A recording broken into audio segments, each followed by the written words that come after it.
everybody. Welcome back to the Booze, Bets, and Ball podcast. Alec and Nate here. Nate, what's going on? How's the week? It's going great, buddy. How you doing today? Not too bad. Not too bad. Having a nice summer, I guess. So far, so good. It's like 100 Yeah. degrees here, but No, it has not been hot here either. So our pool is 93 degrees.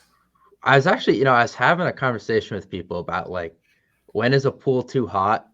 Because 93 degrees is too hot. You think 93? Okay, because I have a friend who his grandfather's pool, he found a way to like, I don't know, mess with the heating thing that he got it up to 100 the other day. And like I'm like that's hot tub. I think 90 is good. Like I don't like it when it's freezing, but like that's borderline hot. That's borderline hot tub right there. So when I was in Pennsylvania growing up, if the pool got to 80, you're like, okay, this is comfortable enough to go in. And now 80 is freezing, but 93 is too hot. So it's all right. It's summer in Houston. Yeah, I mean that's gonna be brutal at times. Well, anyway, we don't have a guest this week, which after last week, it's hard to kind of get a better guest, I guess, for the pool we have right now. We got some names in the tank that we're thinking about, hoping to meet up with, get to know, see if we can. We're up to 79 listeners, so if any one of you 79 people, minus the 4 of us, I guess, so 75 unique people wishes to be a guest, please. At PSU_strong, I guess. Yeah.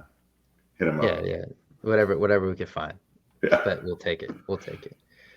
So because we don't have a guest, and honestly, college football is not giving a lot of news the past couple of weeks. We're just gonna debate a topic, and that topic is random people tweeting at recruits and why it is weird, why you shouldn't do it, and just kind of the weirdness, I guess, of it in general.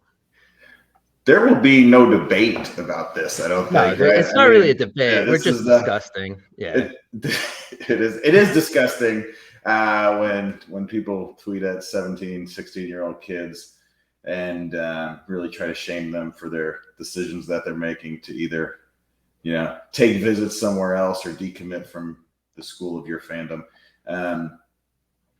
Just don't do it, I guess. Yeah. Yeah, people take this stuff way too seriously. Like, I mean, like we follow recruiting. We know Dylan really does. Like, it's kind of fun to follow, I guess, when your program's doing good and these kids give you something to look forward to in the future. But I mean, getting involved kind of in the process in a way, and like thinking what you say on Twitter makes a difference, good or bad, is kind of beyond crazy in a way. I mean, there's a couple of people that will try to put a recruiting pitch together on Twitter and like at like 15 recruits, and it's like one, they're not looking at this too. Like, what are you doing? My favorite thing, we being Penn State have a Twitter account. Not any of us, but there's a Penn State fan Twitter account who will basically tweet at every single recruit. And if somebody's going on a visit, the person, I don't know, he or she will tell the recruit, you gotta hit it hard this week. If somebody's taking a visit, he'll say it's all about the money or whatever. It's really entertaining to watch. But if you're one of the recruits, I imagine it just gets to be a pain in the ass. And but at least in this case, if a recruit decommits and he commits somewhere else, he's at a high point in his life and he can like shrug off the haters. What about what's worse, tweeting at recruits or tweeting at actual players on your team who have something go wrong in a game and make a mistake that costs the team the game or something, and then you tweet at them very hateful things? I know my answer, but curious what you have to say. Because the thing to me is this is like there's kind of like two different, I don't know how I want to put this, two different like steps of weirdness to it. Like I feel like if you're just tweeting at the high school kids, like you're kind of just a creep. But when it becomes like threatening, even they're not old, they're like 20, 21. When it comes to threatening players, like I feel like you're just kind of hateful. Like you got anger issues and other stuff. Like I feel like they're both mental things that you probably need help for. Like, but they're like totally different things. But they're both they're two mental health things that you need to kind of get checked out. Like that they're both affecting you that greatly. I mean, there's been times where like I mean, we all like said something like, "Oh, that was a bad play by, X player or whatever." But like the people then that like after the game have to harangue them and Yeah. like tag them and like try to ruin their life and stuff. Like I mean, it's just it's too far. It's like I think kind of once I got into college too, and like you walk by some of the players, you have class with them and stuff. Like you realize so like like I'm going to school like them, and they're playing football on top of it and doing things that I can't do. 99% of the kids around Yeah. me in this classroom can't do. It's kind of like at some point you just shut up and be like, okay, at least they tried because like the rest of us aren't. You know what I mean? Like, Yeah, and that's the thing. I think whenever the people who are tweeting at the kids and tagging the kids that have something go wrong, 100% of those people could not do 80% of what the kids do athletically, yeah, right? And I don't know, they had a bet go wrong, or they had a tough week at work and they're sad about it, or whatever the case is, and they try to take it out on these young men who are doing their damn best, to try to win football games. And yeah, it just goes. It's another sign of the severe mental health crisis that we have in this country that we are doing literally nothing to address. But I'm with you. So I think when it comes to like threatening recruits or threatening players, that's far worse. One level down from that, I guess, though, you can talk about coaches. There's a lot of tagging the coaches when we lose games. That at least is, I don't know, that's slightly more defensible just because the coaches are making millions of dollars. So, they can sleep on their beds of cash. It's still not good. And I still don't condone it, but it's, they're grown adults at least, and it's slightly less bad in my opinion. Yeah, and I think the coaches for sure get more flack in college than they do in the NFL because, in the NFL, I think more of the blame does go on the players because they're pros. But when you're dealing with kids that are literally also going to college and are, not even most of them aren't even eligible to legally drink beer. Like, I think less of the blame should go on them. So, I mean, I kind of understand people getting mad at the coaches. I would say if you are going to get mad at coaches, not players. If you are about that if you're about that angry life, do direct it that way. If you are going to do it, you shouldn't do it. But if you are going to do it, I mean, yeah, at least for the coaches, it's probably not like, for example, James Franklin running his Twitter account. It's some grad assistant or somebody in the PR department, so they can just kind of ignore what happens. You tag a kid. The kid is looking at the phone, and he is going to see it, and that's worse. So. Yeah, I don't know. The internet's a horrible place. Twitter's a terrible place. It's just everything that's wrong with society. We've really found a lot of people that show that, and I think NIL has kind of made it complicated because I know I always see people like, oh, they're practically semi-pro now. Like, I'm paying for them to play here. Like some people think, so it's like they think it's okay for them to say things to them, and like it's not it's not that way. And then how much are the people saying I'm allowed to say something to them because of NIL? How much money are those people actually putting in? Probably zero. Yeah, exactly zero. So, in America, you have a First Amendment right to say whatever the hell you want and be an asshole, but don't. Try not to be. Right? Yeah, people have the right to give it back to you then too. Exactly. Don't get mad when people come at you for the crap you say to kids then, because it's gonna happen. So I mean, I don't know. It doesn't, as more social media gets involved, especially in recruiting, it's honestly gonna become more frequent. I feel like it's not something that's going away. The good part is though, I noticed it's like it's a 0.01% of fan bases. I feel like, even when I look at other fan bases, like it's the weirdest of the weird. It's not a widespread issue among fan bases. I mean, when you add all those people together, it becomes a lot of people, but in terms of within every fan base, it's a very small minority. That's true. But it is, it's like anything else in politics or any other viewpoint. Like the loudest or the most extreme voices are the ones that are amplified the most, even if they are in the minority, right? So they're the ones that get the most attention. Back when, I don't know what year, it was 2019, I guess, when somebody apparently wrote a letter to the program about John Sutherland and his hair and all like that nonsense too, right? Like just shut up, man. man or woman. Keep your thoughts to Yeah. yourself. Like, it doesn't affect you. Let the kid be a kid and then live his life. So Yeah. everybody's got too many opinions nowadays. Yeah, that is the problem. Everyone's very opinionated, and they think their opinion matters in everything, and it doesn't always. So Yeah. it's not going anywhere. It's unfortunate, but what are you gonna do? I guess sometimes you can tell people not to do it, but they're probably still gonna do it. Yeah, someday this podcast will be big enough where we have haters and people Yeah. will put negative comments, and it'll make us feel bad about ourselves. So I guess bring it though, because that means we've made it so good. Yeah, it's kind of the more negative people are, the more successful you are. It honestly kind of, it's not the worst thing in the world. It is a compliment in a sense, but oh well. All right, so that was a good talk, but we have some exciting news this week because our good friend Jay Nelly, he's done it. Justin, tell the people what you did. What's up? So I hit my biggest parlay probably ever, I would say. 20-leg parlay. $5 to win $452.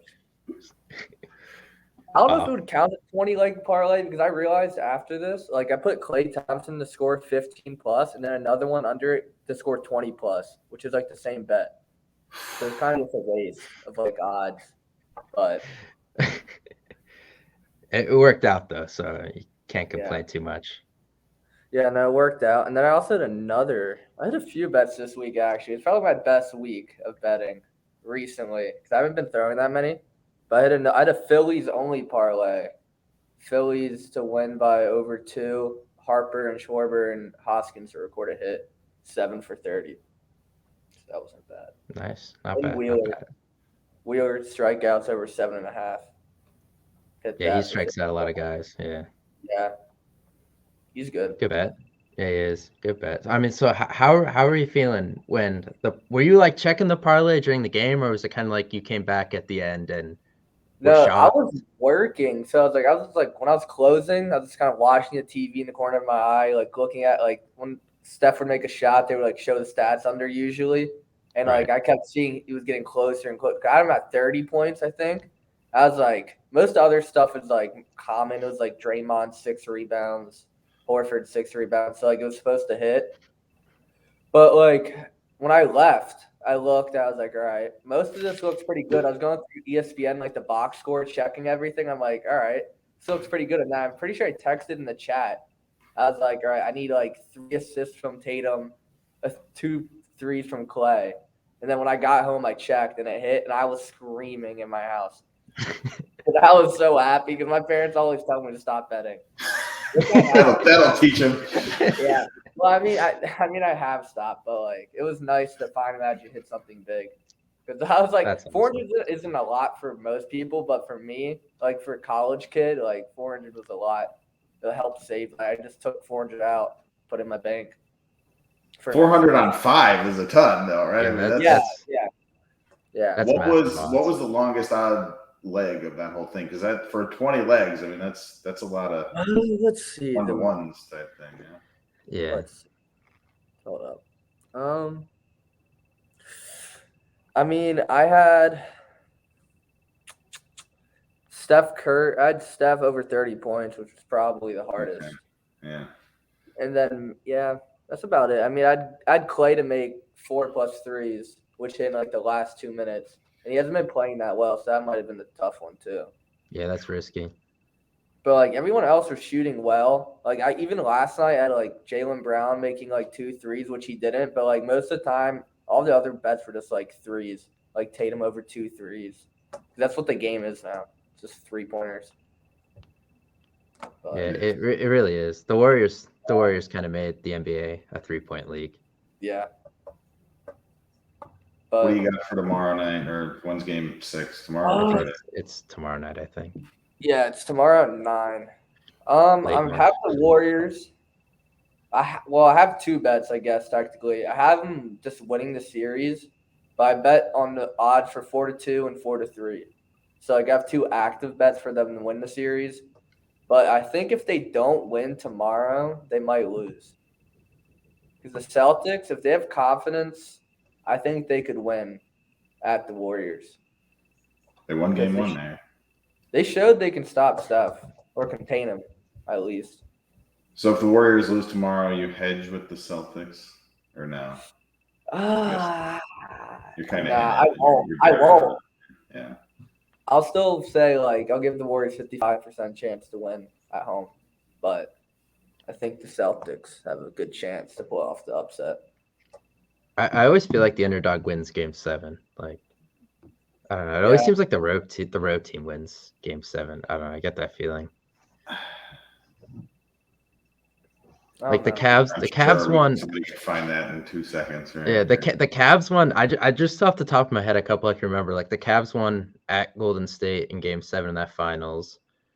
The Cubs won at Cleveland in Game 7 of that World Series. Just seems like, I don't know, when it counts, the road team wins. And All the right, Nationals won. I know this actually as of and I don't know it. I looked it up, but as of 2016. Okay, so this is as of 2016. There had been 18 Game 7 in the NBA Finals. How many were won by the road team? 12. Wait, 18 since when? Before 2016. So like in the history of okay. the NBA before 2016, starting in 1951 through 2016. Honestly, probably not that many. Probably like 6 or 7. 3. So it's 15 and 3. Yeah. Baseball, though, it feels like, because I know Washington won in Houston Game 7 a couple years ago. Yeah, that sucked. Yeah. Oh, yeah. That you were sucks. there from it. Yeah. Oh, really? Damn. Yeah. That's rough. Yeah. Yeah, in the NBA, I think the home teams tend to win. I mean, I was a Spurs fan my whole life. I remember 2013 when they lost to the Heat there. But yeah, often home team has got the bet in Game 7. Yeah. I mean, I don't know. Celtics they're such like a good rounded team where if they get hot, if those 3 players get hot, Smart, Brown, and Tatum, they can pull it off. But I don't want them to because I hate all the Celtics fans in our group chat. I just want the Warriors to win just because of that. They all complain. That is true. I mean, and on the flip side, though, Draymond still have more fouls than points in this series. No, I think he scored 16. He scored a lot last game. Okay, yeah, I think he might have had double digits because at one point he did have more fouls than points, which is kind of insane to think about. He's kind of fallen off. But. I saw like a highlight, or not highlight, but I saw like a video posted. He has like a wide open layup. He just passes out for a 3 instead. He's just like afraid to shoot. Or do you think the game now? But yeah, do you think this is, if the Warriors win, is this Steph's most impressive ring? Do you think, kind of because Clay and Draymond look a little washed? There's no KD. Yeah, I mean, he's got to have a good next whatever game. Like to close it out, he has to go off. But people are still going to try to say Wiggins kind of won it because he clamped Tatum and he really won them the game. That mattered the most, technically, I think. If they lost last night, they were done. Yeah. But makes sense. I mean, yeah, definitely. Because LeBron didn't have Kyrie or Love that 1 year. And then he had KD. Yeah. And then someone else didn't have somebody, I think, when they played him. No, and then Iguodala got Finals MVP. Mm-hmm. He went off. So he needs to win Finals MVP, I think. And then he's top 10.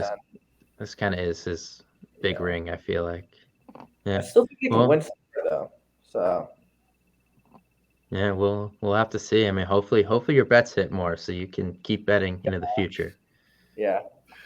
Well, you got for $400, so you can bet $85 parlays and 20 leggers.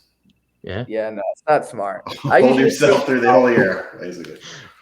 I usually only throw like $2 on those, but they're always just a waste of money. You could buy like 2 o'clock. I'll do it for like college football, and I've been on like every single game, and by like the second game, it's already over. I'm just like, what's the wait? Yeah, college football parlays, like having one at noon, a couple at noon, a couple at 3, a couple at night, are the best. Yeah. But yeah, if you lose your noon games, then pretty much sucks. Yeah, buzzkill. Well, that was good to see, Justin. Glad you got one in. Yeah. Glad, big one. So Tyler's back from Nashville. So I don't know if he's gonna give us a story from there or what he's talking about. I kind of left it as open to him. So we're gonna find out. Hi, Tyler. What is guys? What's up? How's everyone doing? Good. Good. How are you? Love the energy. He's very excited about it. Alec just took a nap, I think. Yeah. Sorry, I was reading something actually, but yeah. Greatest place on earth. So I'm excited. So you got a story from Nashville? Yeah. What? I can give you guys a little story, a little blackout time story. All right. So, I mean, I was there for CMA Fest, so it's just kind of like a bender, 96 hours we were calling it. Got there Wednesday night, drank till Sunday night at like 11:30 p.m. and then my flight was at 3:30 a.m. back. So it was pretty rough. I'm surprised I made the flight. But yeah, basically Saturday we went out after we were like 40 some hours, 50, and we started drinking at like 10:30 a.m. Just going at it. Hit some bars, hit a little wine dinner, back to the bars. And all my friends were stopping me and they're like, hey, like, we're going to go to this other bar. And I was like, okay, like, I'll meet up with you guys. Cause like all the bars in one area there. So I'm like, yeah, I'll just walk to wherever you guys are going. Just let me know where you go. And they're like, you sure? And I'm like, yeah. And then I continued talking to whoever I was talking to at the time. So I leave like 10 minutes later and I didn't realize my phone was on like 3%. So they all apparently got in an Uber, went to like a whole different part of Nashville that's like an hour walk. And then they tell me the bar name, so I can like we're there. My phone's on that. So I had to walk around Nashville for about 45 minutes until I found a gas station, bought a phone charger, sat in a parking garage for about 45 minutes, charged my phone, and then I get back out walking. I think I'm going to the right bar. So then I walk into the bar they sent. Turns out there's 2 locations. So then at this point, I'm like 2 hours lost in the middle of Nashville. I've never been there before to this weekend, so I had no idea where I was going. And I'm like freaking out at this point, like, because the phone charger I bought then broke, so I couldn't charge it anymore, and it was only at like 15% at this point. So then I like tried to call an Uber back to my friend's apartment, and the Uber couldn't find me. And then I called another one, same thing, couldn't find me. So I was like freaking out. And finally my friend answered his phone this way. He goes, where are you? We've been looking for you. And I'm like, don't get me started. So then I finally got an Uber over to like where they were at and charged my phone up and then hung out for a little bit. Oh, and then they didn't want to go out at night. So then I had to go back out by myself at night. But it was a nice little 3-hour lost mystery for Blackout Ty in Nashville. Wow. At least you didn't get stabbed or anything. I mean, Yeah, no injuries, no conflicts, but I could have been worse. lost money in this city. Did you get some hot chicken while you were out there? Oh my god, it was It's fantastic. the best, yeah. Yeah, it was so good. Best fried chicken in the country is Nashville hot chicken. So. It's probably the best I've had so far. Yeah, I haven't had a ton, but yeah, it's pretty good. Victory Wings, I guess, is close number 2. Oh yeah, Little plug for Velocity. Jake. Velocity. Hey, sorry, yeah. Sorry. Little shout out to Jay Nelly's company. Yeah. Owner operator. All Bye, right, cool. So- Very good. So Glad you you're made on it back.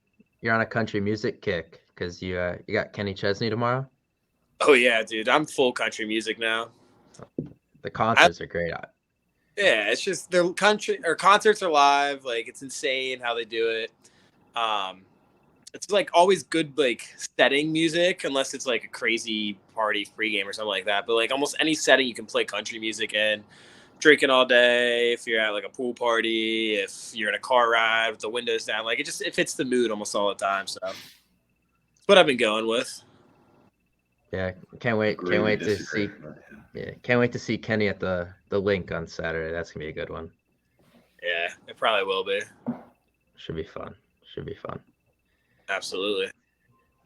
So do you have a second thing you wanted to debate? I remember you Oh, yeah. saying. So while I was in Nashville, we started this whole little debate. So I wanted to get your guys' input and see where you guys stand on this. Do you think it's better to drink at day or drink at night? And why? Like, I need a little reasoning behind it. Okay. I mean, I'll start. I mean, day drinking, I feel like you're doing it when something's going on, like you're having fun. Like it's like the vibes are always good. Sometimes I think when you drink at night, you're just drinking to drink at times. And I mean, in the winter, obviously, you're gonna night drink a little more. I feel like because you're not outside during the day as much in that. But I mean, like tailgating on a Saturday for a game or going to a concert or anything. Like I don't know. I feel like some of the best like memories I've had when I'm out drinking, it's like day ones because it's just all day fun. I feel like. Yep. Daytime is normally supposed to be work time, right? Or like Yeah. something responsible time. When you're drinking all day, so, you crack a White Claw at 10 a.m. on a Saturday when it's a nice sunny day out, and that's the way to start the day. And you keep it going all day. And then, like we talked about last time, why Sunday Fun Day is so great because it involves a lot of day drinking. And then you're done by 5 o'clock, and you can go to bed and wake up and start the week. So Saturday Fun Day, Sunday Fun Day, Tuesday Fun Day, occasionally, all good. Especially in the summer, like Alex said. But up there where you guys live, like wintertime, it's only daylight for like 6 hours, so it doesn't really count. There is no daytime, right? So Yeah, it sucks. So I like day drinking. I would say day drinking. Well, I mean, I guess it matters for me because like some days I'll wake up at like 9 and I'll just want to drink, and my like the day will just be great because like I'm just happy. I just wake up and just want to. But then some days like I have to like force myself, and like nights are usually better because like some days I want to wake up, like I want to go to the gym and stuff. Usually, so I mean, but day drinking is definitely the vibes are better.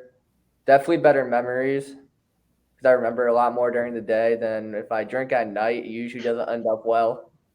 I just right to bed. Yeah, it's usually literally just right to bed. You're right that you do have to plan the day. Like if you're going to work out or lift or something, you have to get that done before you start drinking. Yeah, because that's a recipe for injury and disaster. So. Yeah, like I would try to drink, then nap, then try to do homework. Never. Yeah. No. Just never. No. That is not gonna get it done. My whole thing is, if you're gonna day drink, and the best way to do it, you got to start by like 10:30, 11ish. Like you really want to like day drink. Day. So usually you're getting it going, and like everyone's like, "Oh, this is a great time!" Like everyone's having fun. Like Justin said, memories are being made. But everyone's like, "Oh my god, I'm tired! Like it's got to be like 8 o'clock," and y'all look at 5:30, and you're like. At the same time, nighttime's so fun. So that's always like the wall that you got to push through. It's like, all right, like you can stop for like a little bit, grab some food, but like if you sit down, you're done for.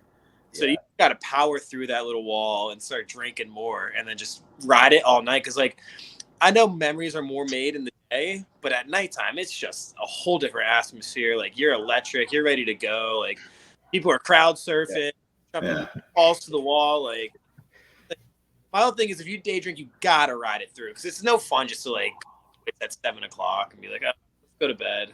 We had I don't know, 5 years ago, we had a pool party on Memorial Day. We started really early, like 11 o'clock, and got super hammered there's probably 20 of us with our kids and our friends and stuff. Got super bombed about 3 o'clock, went and took a nap. And then had a limo pick us all up at 5 and went out to dinner. And then it must have been July 4th because there was fireworks. So and then got drunk in the limo and had dinner. So that's like, you can do both, right? You need a nap. You need some time. Yeah. Yeah. And an Uber because you're not driving around. Nah. You're really smart if you take the nap because some people will just sleep for 4 hours. But if you can do the nap for like a quick 30-hour power nap, you can do it. But if you're any longer than that, you have no motivation after and you just want to stay in. Yeah. And day drinking's always like, I feel if you're going to day drink, it's usually with like your closer friends. So that's why like memories are like, it's a little like tighter group. And then nighttime, it's like you guys invite like random people, like they have their like other friends come with you, and just like more open. You're a lot more hammered. Exactly. You can yeah. power it the whole day. Like you're with your close friends and you ride it to the night and find some Yeah. random to hang out with. Yeah. It was a good topic. It was nice. Yeah. Thanks, Taylor. Very good. The debate But that needed to be had, I guess. You need another one. No, these have been good. I think the best 7 days or best days of the week to drink, and then this one have been very, very thought provoking. I did ask my wife before we started, and she said daytime too, for the same reasons. Nate, what are you wife on? What's that? When are you gonna bring your wife on to meet him? That is not going to happen. I can promise. Fair enough. I got you. All right. So we doing best months to drink next week? What's the game? We got something better. All right. We'll let him. He's got a week to think about it, so we'll let it go. I think drink can come up with something well hammered. That's true. You gotta drink to think, I guess. Sometimes. I all these stuff while I'm just absolutely. I have a little notes where I just take notes of the dumb things I think of when I'm drunk. So that's why you take notes, because sometimes I'll think of stuff and then like the next morning I'm like, what was I thinking about? Like, and it was actually something good. Like, and sometimes it'll be like story ideas, like something I have to write, like for the website, and then I'll just be like, oh my god, I have no idea what I was talking about. So that's why you take professional. Yeah, exactly. Write it down. Yeah, gotta write it down, I guess. I try to stay off my phone when I'm drunk now. This never turns out well when I'm on my phone. So you end up with 20 leg parlays that pay 90 to 1. Yeah. No, yeah, that sometimes doesn't end well either, but it is what it is, I guess. Not gonna get through it. All right, well, we have a recruiting talk with Dylan this week, and we have no guests, so we can end it here. Good talk. You sound so sad. I am sad. It's 32 minutes, and it's been pretty like, damn good. So come on. It's like the best half hour of my week. Like, of course I'm gonna be sad when it's over. Like, and then I have to go trying to edit it, which makes it even more sad. So I mean, this is the worst part. Yeah, worst part of the day to end it. But I was getting something that my Wi-Fi was low, and I think everyone else is not great right now either. So probably a good idea to put an end to it here. Next week, maybe we'll have a guest. Maybe we won't. I don't know. We'll find out. Maybe we'll tweet something. We'll see. If we get somebody, we'll tease it. But where's it? Nate, Tyler, Justin, Alec, thanks for watching. Please subscribe and like. Download on the podcast platforms, because no one does that, but I only push YouTube anyway, so that's fine. Thanks for watching.